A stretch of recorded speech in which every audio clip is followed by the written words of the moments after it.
अपनी पूरी संपत्ति मैं बेटों के, मैं भाइयों के बहोरी बंद के लिए लिखता हूं।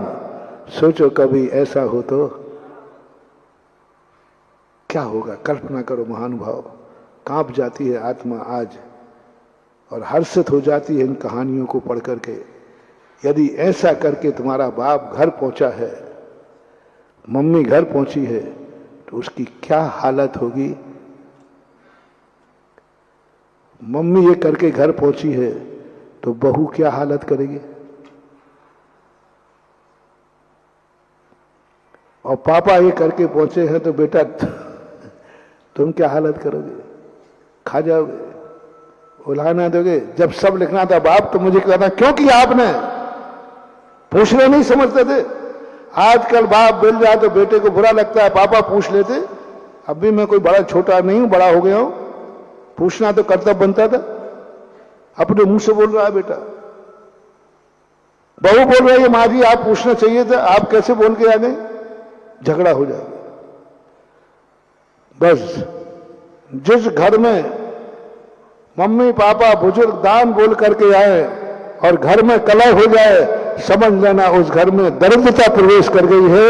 और जिस घर में अपने बड़े कुछ भी बोल के आ जाए और कोई नहीं बोलता है तो दरिद्र होकर समझ लेना अमीरी प्रवेश कर गई। आज वनवासी हो, कल भवनवासी हो। उसी दिन मंगलाचरण हो गया। विदुर ने कहा कि देखा कि भाइयों ने कुछ नहीं बोला, बोल सकते थे। लोगों ने कहा भाइयों ने कुछ नहीं बोला, बोल सकते थे। तो ताजश्री कहते हैं ये पांडु पुत्र हैं, इनका नहीं बोलना ही बता रहा है कि असली राजा तो हस्तिनापुर के यही है।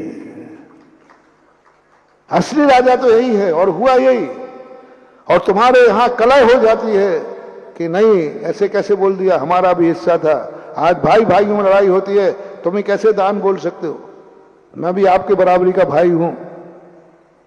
और छोटे बड़ों में खूब झगड़े होते हैं दान के कारण। नहीं मानना, नहीं। अच्छे कार्य के लिए हमारे पूज्य पुरुष घर में हैं, उनका हाथ नहीं पकड़ना, उनको उलाहना नहीं देना, उनको एक ही छूट दो। जैसे आप अपने समय पे कमाई पे दान देते थे, आज बेटी की कमाई पर आप वही दान दोगे। मेरा नाम भी याद नहीं करोगे, आप बोल के बता जाना चुकाने के लिए आप नहीं जाओगे, चुकाने के लिए आपका बेटा जाएगा, क्योंकि मैंने कमाई आपके लिए है। दुकान खोलो पापा के लिए, व्यापार करो पापा के लिए, झूठ बोलना पड़े, मेहनत करना पड़े, पर बदल दो। ये पशुओं में नहीं है लक्षण, ये पशुओं में लक्षण नहीं है। पशु कभी नहीं बोल सकता कि मैं पापा के लिए जा रहा हूं। चिड़िया कभी नहीं अपनी मां को दाना ले जाएगी, मां जरूर ले जाएगी। जब तुम अपने बाप को ये नहीं कह सकते हो तो हम अपना नंबर लाऊं, थोड़ा बहुत मंदिर को लाऊं मैं। शांतिनाथ भगवान है, काय को बोल के अपना मुंह खराब करता है। ये जब अपने बाप के नहीं हो रहे तो तुझे क्या होंगे। ये बाप को नहीं कमा रहा है तुझे क्या कमाएंगे। ये बाप के लिए नहीं जी रहा है तुझे क्या जिएंगे। फिर भी कह देता हूं, काश परिवर्तन करो रे, बहुरी बंध हमारा है, ये भगवान हमारे हैं। ये डिंडेरा तुम पीटते हो, लोग तुम्हारे हैं। क्या आज से ये कहना शुरू कर सकते हो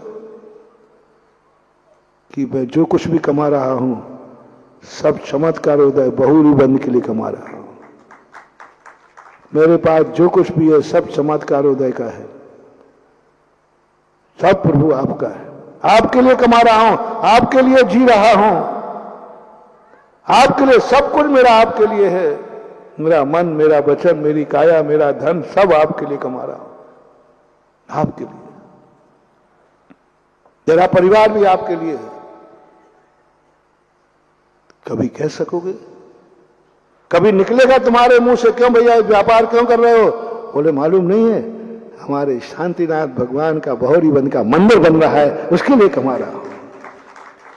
बाल बच्चों के लिए कमा रहे हो, पेट के लिए कमा रहे हो। ये तो कहते पाए गए रे सुनो रे मनुष्यों के भेष में पशुओं, बिना पूछ और बिना मूछ के पशु हो तुम, मनुष्य को पशु का।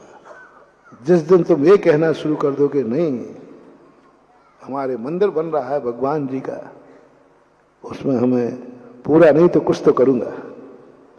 इसलिए आजकल मैंने थोड़ी मेहनत ज्यादा कर दी है। आजकल मैंने व्यापार में, क्या भैया आजकल तुम मेहनत ज्यादा करने लगे है ना, आजकल ओवर टाइम करने लगे। अरे भाई आप तो छोड़ दिया था, अब वृद्ध अवस्था में आने लगे हो। वकील साहब आपने तो छोड़ दिया था अदालत जाना। वकील लोग हाँ बैठे, वकील साहब भी बैठे। देखो आपने तो भैया वकालत छोड़ दी थी, नौकरी भी छोड़ दी, व्यापार भी छोड़ दिया था, अब आजकल फिर से वकालत पे क्यों आने लगे? आजकल फिर से दुकान पे क्यों बैठने लगे? आहा, कह सकोगे भैया मुझे मालूम नहीं था, उस समय हमारे लिए काफी था, हमने उतना कमा लिया था दिन चल जाए। लेकिन अनायास महाराज हमारे यहाँ आए ना, हमारे चमत्कारों दे शांतिनाथ भगवान का मंदिर बन रहा है। अब मैं जो कुछ भी कर रहा हूँ उसके लिए कर रहा हूँ। जय जिनेंद्र। अगर आपको मेरी वीडियो अच्छी लगती है तो प्लीज़ मेरे चैनल को लाइक करें, शेयर करें और सब्सक्राइब करें। Thank you.